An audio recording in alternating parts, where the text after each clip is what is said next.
Un conseil des ministres s'est tenu samedi dernier au palais de la présidence de la République. Parmi les points abordés au cours de ce tour de table, les modifications de certaines dispositions légales relatives aux opérations électorales. Nous écoutons le porte-parole du gouvernement, Guy Bertrand Mapongou.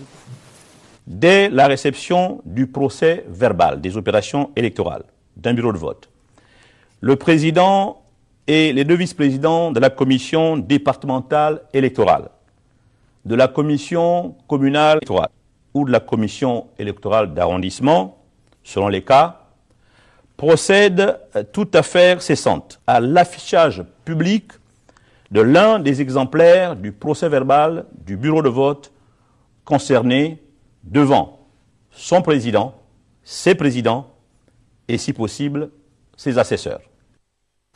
Le Conseil des ministres s'est également félicité de la conclusion favorable de la seconde revue du programme avec le Fonds monétaire international. Nous écoutons encore le porte-parole du gouvernement, Guy Bertrand Mapongou.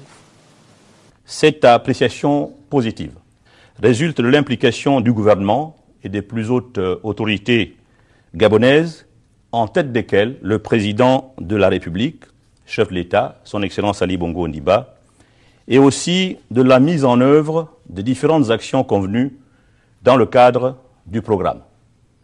À cet effet, le président de la République a instruit le gouvernement à poursuivre davantage les efforts de consolidation budgétaire pour favoriser l'ajustement externe et la viabilité de la dette. Renforcer la gestion de la trésorerie de la stratégie de l'endettement à moyen terme, parallèlement à une attention particulière sur l'efficacité de l'investissement public.